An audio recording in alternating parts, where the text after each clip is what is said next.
बच्चों, आज आप मेरे साथ आपकी पाठ्यपुस्तक बसंत भाग 3 का पाठ 13 पढ़ रहे हैं, जिसका नाम है जहाँ पहिया है। बच्चों, यह एक रिपोर्टाज है और इस रिपोर्टाज को लिखा है पी साईनाथ जी ने।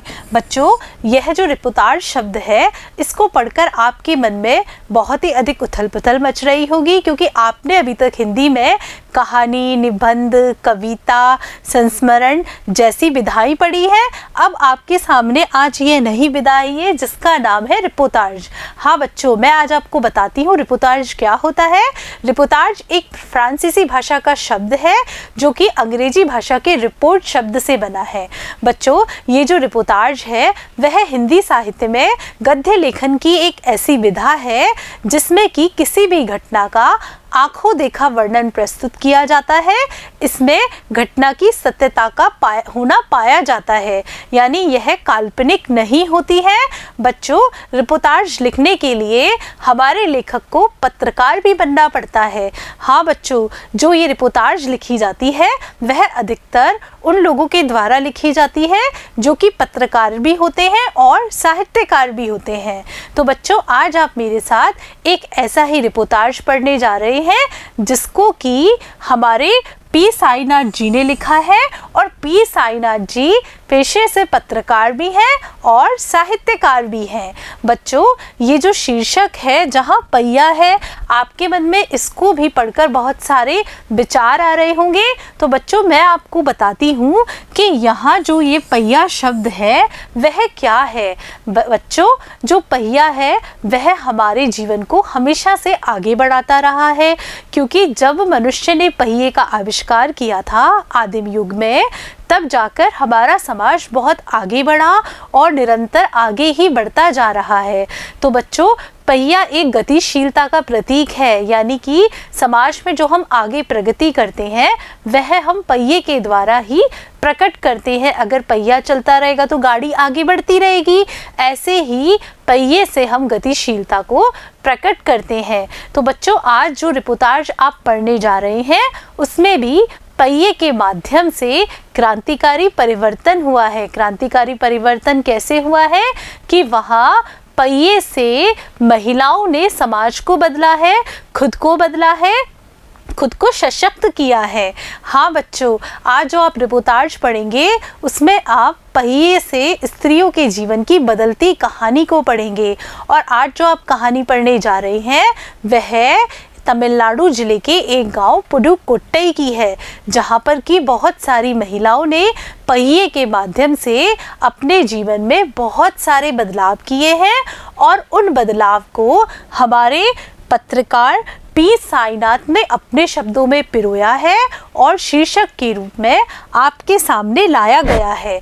तो आज जो अपना पाठ है जहाँ पहिया है वह हम पढ़ना शुरू करें उससे पहले मैं आपको इस पाठ का छोटा सा परिचय दूंगी। बच्चों, ये जो जहाँ पहिया है पाठ वह रिपोर्टाज है। ये जो रिपोर्टाज है इसे हमारे लेखक पी साईनाथ जी ने लिखा है। बच्चों, पी साईनाथ जी ने इस रिपोर्टाज में हमें साइकिल के माध्यम से स्त्री सशक्तिकरण को उजागर किया है। हाँ बच्चों, यहाँ एक ऐसी आपको घटना का वर्णन देखने को मिलेगा। यहाँ आपको ऐसी घटना का वर्णन देखने को मिलेगा जिसमें कि पहिए के माध्यम से स्त्री सशक्तिकरण सामने आया है। और वह पहिया कैसा है? वह पहिया साइकिल का पहिया है। हाँ बच्चों, इस रिपोर्टाज में आप जानेंगे कि किस तरह से बहुत सारी महिलाओं ने साइकिल चलाकर अपनी निर्भरता पुरुषों पर खत्म कर दी, यानी जो वहाँ छोटे छोटे कामों के लिए पुरुषों पर आश्रित रहती थी, बहुत परेशान रहती थी, उन्होंने साइकिल चलाकर अपने आप को सशक्त कर लिया। इस पाठ में बतलाया गया है कि अगर महिला चाहे तो अपने आत्मविश्वास के द्वारा आत्मसम्मान को बढ़ाकर पुरुषों से आगे बढ़ सकती है। हाँ बच्चों, जब आप यह पाठ पढ़ेंगे तब आप जानेंगे कि किस तरह से महिलाओं ने साइकिल चलाकर अपना आत्मविश्वास पाया और आत्मविश्वास पाने के साथ अपने आत्मसम्मान को बचाकर पुरुषों के ऊपर जो उनकी निर्भरता थी आर्थिक रूप से उसको ख़त्म कर दिया। यह तो आप रिपोर्टाज पढ़ेंगे, उसके बाद आप इस पूरी घटना को जानेंगे और आप भी इस घटना से बहुत अधिक प्रभावित होंगे। आइए शुरू करते हैं पाठ। पुडुकोट्टई तमिलनाडु साइकिल चलाना एक सामाजिक आंदोलन है। कुछ अजीब सी बात है ना, लेकिन चौंकाने की बात नहीं है। पुडुकोट्टई जिले की हजारों नवसाक्षर ग्रामीण महिलाओं के लिए यह अब आम बात है। बच्चों, आज जो आप रिपोर्टाज पढ़ रहे हैं वह तमिलनाडु जिले के एक जगह पुडुकोट्टई की है। वहाँ पर बहुत सारी महिलाओं के द्वारा साइकिल चलाकर आंदोलन किया गया, साइकिल चलाना सीखकर आंदोलन किया गया और इस साइकिल आंदोलन के द्वारा हजारों नवसाक्षर ग्रामीण महिलाओं ने अपने जीवन में बहुत सारा बदलाव लाया। बच्चों, पहले जो महिलाएं हर काम के लिए पुरुषों पर आश्रित थी वह अब पुरुषों पर आश्रित नहीं रही और अपने छोटे छोटे काम वह स्वयं करने लगी। अपने पिछड़ेपन पर लात मारने, अपना विरोध व्यक्त करने और उन जंजीरों को तोड़ने का जिनमें वे जकड़े हुए हैं कोई ना कोई तरीका लोग निकाल ही लेते हैं। कभी कभी ये तरीके अजीबो गरीब होते हैं। अजीबो गरीब यानी बहुत ही अलग प्रकार के होते हैं। बच्चों, हमारा जो समाज है वह हमेशा पुरुष प्रधान रहा है। उसमें महिलाओं की इतनी कदर नहीं होती, इतनी बात नहीं सुनी जाती जितनी की सुनी जानी चाहिए। और गाँव में तो यह स्थिति बहुत ही अधिक देखने को मिलती है और जो पिछड़े इलाके होते हैं वहाँ तो महिलाओं की कोई नहीं सुनता। तो बच्चों, ये जो अपने पिछड़ेपन पर लात मारने के लिए और अपना विरोध व्यक्त करने के लिए पुडुकोट्टई की महिलाओं ने एक नई बात सीखी। नई बात क्या? साइकिल चलाना सीखा और अपनी निर्भरता पुरुषों पर ख़त्म की। और जो यह तरीका था साइकिल चलाने सीखने का, यह बहुत ही अजीबोगरीब था। अजीबोगरीब यानी बहुत ही अलग प्रकार का था, जिसे कि आप सोच नहीं सकते कि यह महिलाएं साइकिल चलाना क्यों सीख रही हैं, क्या मिल जाएगा इन्हें साइकिल चलाना सीखकर। लेकिन जब उन्होंने साइकिल चलाना सीखा और साइकिल के फ़ायदे उन लोगों को समझ में आए, तब उन्हें लगा कि यह एक कितनी बड़ी बात है और एक महिला के लिए तो कितनी बड़ी बात है कि वह अपने सारे काम स्वयं कर पा रही है, किसी के भरोसे नहीं बैठी है। भारत के सर्वाधिक गरीब जिलों में से एक है पुडुकोट्टई। हाँ बच्चों, ये जो पुडुकोट्टई है वह भारत के गरीब जिलों में से एक जिला है और पिछले दिनों यहाँ की ग्रामीण महिलाओं ने अपनी स्वाधीनता, आज़ादी और गतिशीलता को अभिव्यक्त करने के लिए प्रतीक के रूप में साइकिल को चुना है। उनमें से अधिकांश नवसाक्षर थी। नवसाक्षर यानी जो नई जिन लोगों ने पढ़ना सीखा है, नए लोग जो कि साक्षर हुए हैं। हाँ बच्चों, विरोध और विद्रोह हर जगह होता है। महिलाओं के मन में भी बहुत सारी बातें थी। वे अब पुरुषों के ऊपर निर्भर नहीं रहना चाहती थी, क्योंकि हर काम के लिए अगर वो पुरुषों के ऊपर निर्भर रहती हैं तो उन्हें बहुत अधिक परेशानी होती है। तो बच्चों, यहाँ महिलाओं ने क्या किया? यहाँ महिलाओं ने बहुत बड़ी संख्या में अपनी स्वाधीनता, आज़ादी और गतिशीलता को अभिव्यक्त किया और यह अभिव्यक्त करने के लिए उन्होंने साइकिल चलाना सीखा। और साइकिल चलाने में जो अधिकतर महिलाएं थी वो नवसाक्षर थी, यानी कि जो महिलाएं अब पढ़ने लिखने लगी थी, उन्हें अपनी खुद को समझ आने लगी थी, यानी अपने बारे में उन्हें खुद समझ में आने लगा था कि उन्हें इस स्थिति में क्या करना चाहिए जब उनका हर जगह शोषण हो रहा है, हर जगह उनको पिछाड़ा जा रहा है। अगर हम 10 वर्ष से कम उम्र की लड़कियों को अलग कर दें तो इसका अर्थ यह होगा कि यहाँ की ग्रामीण महिला के 1/4 हिस्से ने साइकिल चलाना सीख लिया है, यानी 25% महिलाएं हमारे यहाँ इस जिले में साइकिल चलाना सीख गई है। यह कितनी बड़ी बात है, क्योंकि 2-4 महिलाएं तो सब जगह सीख लेती हैं, लेकिन अगर 25% महिला साइकिल चलाना सीख रही है तो यह बहुत बड़ी बात है। और इन महिलाओं में से 70,000 से भी अधिक महिलाओं ने प्रदर्शन और प्रतियोगिता जैसे सार्वजनिक कार्यक्रमों में बड़े गर्व के साथ अपने नए नए कौशल का प्रदर्शन किया और अभी भी उनमें साइकिल चलाने की इच्छा जारी है। इसके लिए यहाँ कई प्रशिक्षण शिविर आयोजित किए जा रहे हैं। बच्चों, 70,000 से भी अधिक महिलाओं ने साइकिल चलाना सीखा और साइकिल चलाने के साथ साथ साइकिल से संबंधित जितने भी प्रदर्शन और प्रतियोगिताएं होती थी उन प्रतियोगिताओं में उन लोगों ने भाग लिया और इसके साथ साथ वहां साइकिल चलाने के लिए प्रशिक्षण शिविर भी आयोजित किए जा रहे हैं। प्रशिक्षण शिविर यानी जिसमें कि कोई काम करना सिखाया जाता है। ऐसे ही साइकिल चलाने के लिए वहाँ पर प्रशिक्षण शिविरों का आयोजन किया जा रहा है जिनमें कि महिलाएं बड़ी संख्या में बढ़ चढ़कर भाग ले रही हैं, साइकिल चलाना सीख रही है। बच्चों, यह कितनी बात है। आपने मेहंदी प्रशिक्षण शिविर, नृत्य प्रशिक्षण शिविर, बहुत सारे प्रशिक्षण शिविर देखे होंगे। क्या आपने भी साइकिल प्रशिक्षण शिविर देखा है अपने आसपास? नहीं देखा होगा, लेकिन तमिलनाडु में इस तरह के प्रशिक्षण शिविर आयोजित किए जा रहे हैं जिनमें की महिलाएं बड़ी संख्या में भाग ले रही हैं। ग्रामीण पुडुकोई के मुख्य इलाकों में अत्यंत रूढ़िवादी पृष्ठभूमि से आई युवा मुस्लिम लड़कियां सड़कों पर अपनी साइकिलों पर जाती हुई दिखती हैं।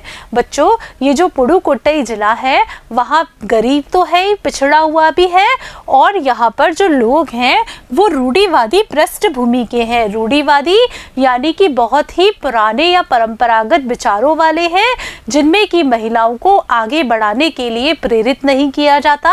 वहाँ यह सोच होती है कि महिला बस घर का काम कर ले वही बहुत है। आज वहाँ पर आपको बहुत सारी मुस्लिम युवा लड़कियाँ सड़कों पर साइकिल ले जाती हुई दिखाई देंगी और साइकिल ले जाती हुई दिखाई देंगी यानी कि वो अपने सारे कार्य जो पहले नहीं कर पाती थी वह अब करने लगी हैं। जमीला बीबी नामक युवती ने, जिसने साइकिल चलाना शुरू किया है, मुझसे कहा। देखिए, एक युवती जिसका नाम है जमीला बीबी, उसने साइकिल चलाना शुरू किया है, चलाना सीख रही है। उसने अपने क्या विचार बताए हैं। यह मेरा अधिकार है, अब हम कहीं भी जा सकते हैं, अब हमें बसों का इंतज़ार नहीं करना पड़ता। मुझे पता है कि जब मैंने साइकिल चलाना शुरू किया तो लोग फब्तियाँ कसते थे, लेकिन मैंने उन पर कोई ध्यान नहीं दिया। फब्तियाँ यानी भद्दी बातें कहते थे। बच्चों, जमीला बीबी अपने बारे में बता रही है, अपना अनुभव बता रही है कि जब मैंने शुरुआती स्तर पर साइकिल चलाना सीखा तो किसी ने भी मेरा साथ नहीं दिया और जो लोग थे वो मुझे गंदी गंदी बातें कहा करते थे। और साइकिल चलाने का हमें सबसे बड़ा फ़ायदा क्या है कि अब हम कहीं भी जा सकते हैं, यानी हमें कहीं भी जाना है तो हम पुरुषों पर निर्भर नहीं हैं। और पहले हम घंटों तक बसों का इंतज़ार किया करते थे और उसमें कई बार जगह भी मिलती है, कई बार नहीं भी मिलती, बस बहुत लेट भी आती है, तो कितना सारा समय हमारा खराब होता है। तो अब साइकिल चलाने से हमारा जो वो समय खराब होता था वह अब नहीं होता। अब हम बसों का इंतज़ार नहीं करते। फातिमा एक माध्यमिक स्कूल में पढ़ाती है। बच्चों, एक दूसरी महिला है जो कि एक माध्यमिक स्कूल में पढ़ाती है। उसके विचार देखिए। उन्हें साइकिल चलाने का ऐसा चाव लगा है कि हर शाम आधा घंटे के लिए किराए पर साइकिल लेती हैं। एक नई साइकिल खरीदने की उनकी हैसियत नहीं है। फातिमा ने बताया, साइकिल चलाने में एक खास तरह की आज़ादी है, हमें किसी पर निर्भर नहीं रहना पड़ता, मैं कभी इसे नहीं छोड़ूंगी। बच्चों, देखिए, फातिमा ने भी अपने विचार कितने अच्छे ढंग से रखे हैं। फातिमा जो कि एक माध्यमिक स्कूल में पढ़ाती है यानी शिक्षिका है, वो क्या बताती है? वो यह बताती है कि मेरे पास इतने पैसे नहीं हैं कि मैं एक नई साइकिल खरीद सकूं, लेकिन मुझे साइकिल चलाना इतना अच्छा लगता है कि मैं प्रतिदिन आधा घंटे साइकिल चलाने के लिए किराए से साइकिल लेकर आती हूं और मुझे साइकिल चलाने में एक बहुत ही अच्छी तरह की आज़ादी लगती है। क्या आज़ादी लगती है कि अब हमें अपने कार्यों के लिए किसी पर भी निर्भर नहीं रहना पड़ता है।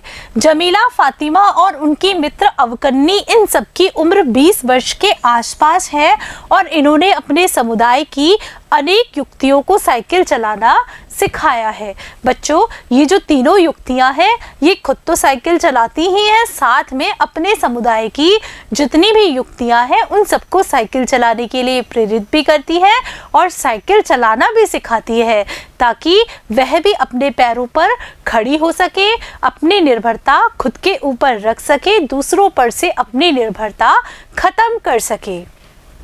इस जिले में साइकिल की धूम मची हुई है। इसकी प्रशंसकों में है महिला खेतीहर मजदूर, पत्थर खदानों में मजदूरी करने वाली औरतें और गांव में काम करने वाली नर्सें, बालवाड़ी और आंगनवाड़ी कार्यकर्ता, बेशकीमती पत्थरों को तराशने में लगी औरतें और स्कूल की अध्यापिकाएं भी साइकिल का जमकर इस्तेमाल कर रही हैं। इस्तेमाल मतलब उपयोग कर रही है। ये लोग क्यों कर रही है? क्योंकि इनको हर कामों के लिए हर जगह या तो पैदल पैदल जाना पड़ता था और उसमें उनका बहुत सारा समय खराब होता था, या फिर किसी पुरुष को बोलना होता था कि आप हमें वहाँ छोड़ दो। क्योंकि अब इन्होंने साइकिल चलाना सीख लिया है तो इनके कार्य बहुत ही अधिक आसान हो गए हैं। क्योंकि अगर आपको 10 किलोमीटर 5 किलोमीटर प्रतिदिन पैदल जाना पड़े तो आपका कितना सारा समय खराब होगा, लेकिन अब ये महिलाएं साइकिल के लेकर जाती हैं तो बहुत ही कम समय में पहुंच जाती हैं। और ये कौन कौन सी महिलाएं हैं? खेतीहर मजदूर यानी खेतों में काम करने वाली, पत्थर की खानों में काम करने वाली औरतें जो कि मजदूरी करती हैं, गांव में काम करने वाली जो नर्सें जिनके पास पहले कोई साधन नहीं थे, बसों के ऊपर निर्भर थी, वो भी अब साइकिल लेकर जाती हैं, बालवाड़ी और आंगनवाड़ी कार्यकर्ता। बच्चों, ये जो आंगनवाड़ी कार्यकर्ता होती है उनको भी एक एक घर में जाना पड़ता है और जो घर होते हैं वो भी एक दूसरे से बहुत दूर होते हैं और इसमें बहुत सारा समय लग जाता है। साइकिल से वो चली जाती हैं। बेशकीमती पत्थरों को तराशने में लगी औरतें, और जो महिलाएं बेशकीमती पत्थरों को तराशती हैं उनसे आकृतियां बनाती हैं, वो भी साइकिलों का उपयोग कर रही है। और स्कूल की अध्यापिकाएं, बच्चों विद्यालय भी बहुत दूर दूर होते हैं, उनमें पढ़ाने वाली अध्यापिकाएं भी अब साइकिल का भरपूर उपयोग कर रही हैं। बच्चों, जो महिलाएं होती हैं उनको बाहर तो काम करना ही होता है, वो घर के अंदर भी बहुत सारे काम करती हैं, उनके पास खुद के लिए समय नहीं होता। ऐसी स्थिति में अगर वो साइकिल से आएंगी, साइकिल से जाएंगी तो उनके पास थोड़ा सा समय बचेगा और वो खुद पर ध्यान दे पाएंगी। ग्राम सेविकाएं और दोपहर का भोजन पहुंचाने वाली औरतें भी पीछे नहीं हैं। यानी ग्राम सेविका के पद पर काम करने वाली और जो महिलाएं अपने पतियों को दोपहर में भोजन पहुंचाती हैं या किसी कार्यालय वगैरह में टिफ़िन की सप्लाई करती हैं, वो महिलाएं भी साइकिल चलाती हैं, साइकिल का उपयोग करती हैं। सबसे बड़ी संख्या उन लोगों की है जो अभी नव साक्षर हुई है, यानी अभी अभी उन्होंने पढ़ना सीखा है।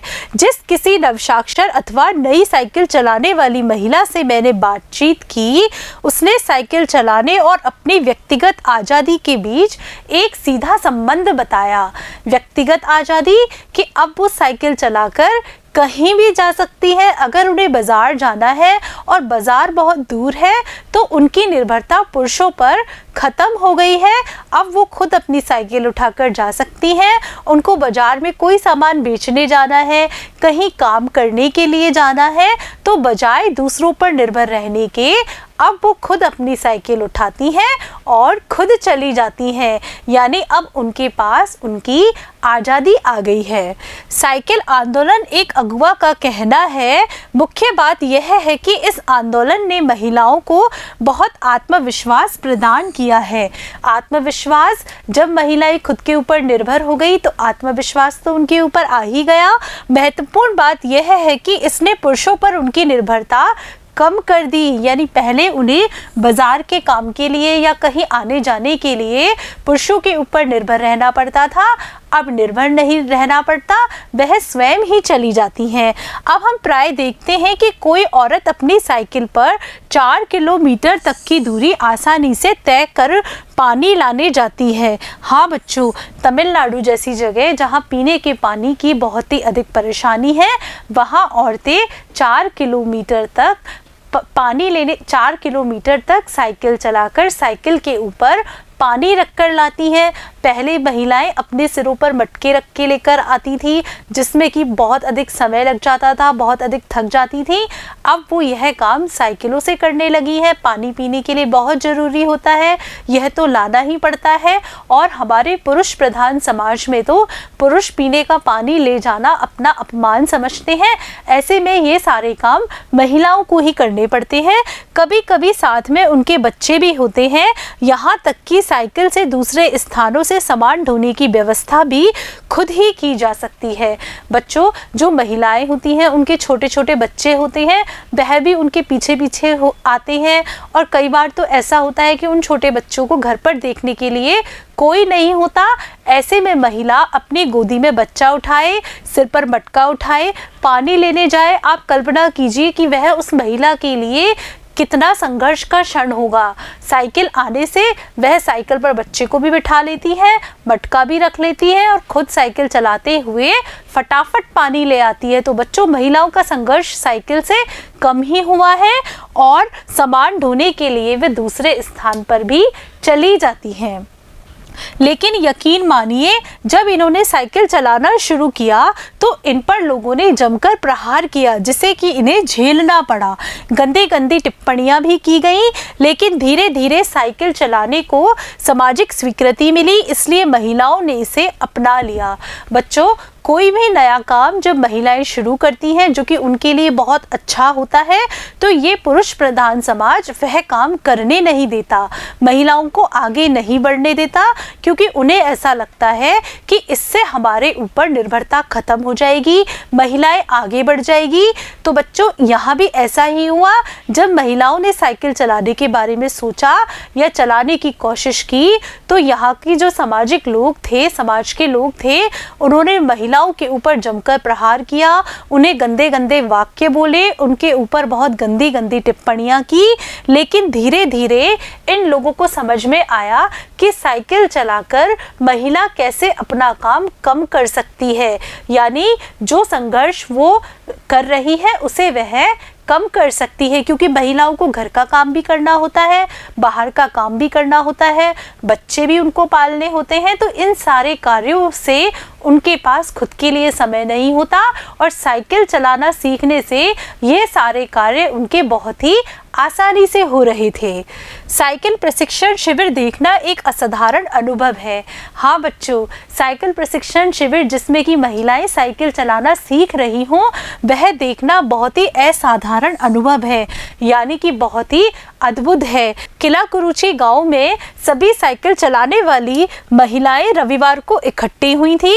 साइकिल चलाने के आंदोलन के समर्थन में ऐसे आवेग को देखकर कोई भी हैरान हुए बिना नहीं रह सकता। इन्हें इसे सीखना ही है। साइकिल ने उन्हें पुरुषों के द्वारा थोपे गए दायरे के अंदर रोजमर्रा की घिसी पिटी चर्चा से बाहर निकलने का रास्ता अपनाया।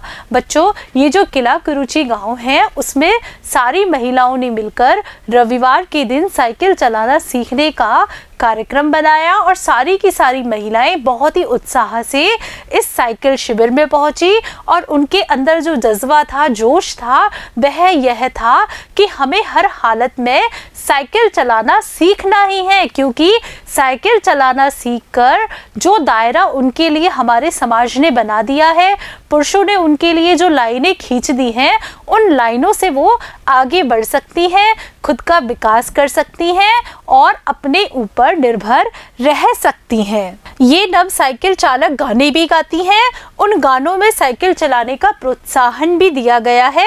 इनमें से एक गाने की पंक्ति का भाव है, ओ बहिना आ सीखे साइकिल घूमे समय के पहिए संग। बच्चों, ये जो चित्र है, ये किला कुरुची गांव में साइकिल प्रशिक्षण शिविर का चित्र है। इसमें आप देखिए कि किस तरह से महिलाएं एक दूसरे को साइकिल चलाना सिखा रही हैं और कितने ही अच्छे भाव से ये महिलाएं साइकिल चलाना सीख रही हैं। जिन्हें साइकिल चलाने का प्रशिक्षण मिल चुका है, उनमें से बहुत बड़ी संख्या में साइकिल सीख चुकी महिलाएं अभी अभी नई नई साइकिल सीखने वाली महिलाओं को भरपूर सहयोग देती हैं। यानी कि जो महिलाएं साइकिल चलाना सीख चुकी हैं, वे दूसरी महिलाएं जिनको कि साइकिल चलाना नहीं आता है, साइकिल चलाने में पूरा सहयोग प्रदान करती हैं। उनमें यहाँ न केवल सीखने सिखाने की इच्छा दिखाई देती है, बल्कि उनके बीच यह उत्साह भी दिखाई देता है कि सभी महिलाओं को साइकिल चलाना सीखना चाहिए। और जो ये महिलाएं हैं, इनके मन में यह भाव रहता है कि हमारे यहाँ की सभी महिलाओं को साइकिल चलाना आना चाहिए। 1992 में अंतर्राष्ट्रीय महिला दिवस के बाद अब यह जिला कभी भी पहले जैसा नहीं हो सकता। यानी कि जो यह जिला बहुत ही पिछड़ा हुआ था, जहाँ की अभावग्रस्त जिला था, वह अब इस श्रेणी में नहीं आ सकता। हैंडल पर झंडियाँ लगाए, घंटियाँ बजाते हुए साइकिल पर सवार 1500 महिलाओं ने पुडुकोट्टई में तूफान ला दिया। यानी 1500 महिलाओं ने एक साथ एक रैली निकाली, जिसपे कि उन्होंने हैंडल पर झंडियाँ लगा रखी थी। घंटियाँ बजाते हुए वह पुडुकोट्टई की सड़कों से निकली। महिलाओं की साइकिल चलाने की इस तैयारी ने यहाँ रहने वाले को हक्का बक्का कर दिया। यानी यहाँ रहने वाले लोग कभी यह नहीं सोच सकते थे कि महिलाएं इस तरह की प्रदर्शनी भी कर सकती हैं, इस तरह की रैली भी निकाल सकती हैं, और उन्होंने इस तरह की रैली निकाली। इस सारे मामले पर पुरुषों की क्या राय थी? इसके पक्ष में आर साइकिल्स के मालिक को तो रहना ही था। इस अकेले डीलर के यहाँ लेडीज साइकिल की बिक्री साल भर के अंदर में काफ़ी वृद्धि हुई। माना जा सकता है कि इसके आंकड़ों को 2 कारणों से कम करके आंका गया। हाँ बच्चों, इस जिले का एकमात्र साइकिल डीलर था, वह डीलर था आर साइकिल्स का मालिक। तो इस जिले में सिर्फ एक ही डीलर था, और उसने यह महसूस किया कि उनके यहाँ एक साल में जितनी साइकिलें बिकी हैं वह बहुत ही आश्चर्यजनक है। और सबसे ज़्यादा बिकने वाली जो साइकिल थी वह लेडीज साइकिल थी। लेकिन आंकड़े अलग कहते हैं, क्योंकि आंकड़ों में हम सच्चाई नहीं बताते हैं। तो यहाँ बिकने वाली साइकिलों के आंकड़े कम करके बताए, और इसके 2 कारण हैं जिनसे कि ये आंकड़े हमें कम करके बताए गए। पहली बात तो यह है कि ढेर सारी महिलाओं ने, जो कि लेडीज साइकिल का इंतज़ार नहीं कर सकती थी, जेंट्स साइकिलें खरीदने लगी। दूसरे, उस डीलर ने बड़ी सतर्कता के साथ यह जानकारी मुझे दी। उसे लगा कि मैं बिक्री कर विभाग का कोई आदमी हूँ। यानी कि साइकिलें, लेडीज साइकिलें कम बन रही थी, लेकिन महिलाओं को इतना सब्र नहीं था, या महिलाएं तुरंत साइकिल खरीदना चाहती थी। ऐसे में उन्होंने, जहाँ लेडीज साइकिल उपलब्ध नहीं थी, उन्होंने जेंट्स साइकिलें खरीद ली। और दूसरी बात कि इनकम टैक्स के डर से, आयकर विभाग के डर से इन लोगों ने इस आंकड़ों में परिवर्तन कर दिया। बच्चों, आज आपने मेरे साथ आपकी पाठ्यपुस्तक बसंत भाग 3 का पाठ 13 जहाँ पहिया है पढ़ा, जिसमें आपने देखा कि किस तरह से तमिलनाडु के यहाँ की महिलाओं ने साइकिल चलाकर अपनी सामाजिक आज़ादी का अनुभव किया, किस तरह से उन्होंने अपनी स्वतंत्रता को महसूस किया कि साइकिल चलाना सीखकर वो अपनी आत्मनिर्भरता पुरुषों से कम कर सकती है। इस पाठ के अगले भाग में हम आगे की पूरी घटना पढ़ेंगे, जिसमें कि हम यह देखेंगे कि साइकिल चलाने से और क्या-क्या परिवर्तन इन महिलाओं के जीवन में आए। धन्यवाद बच्चों।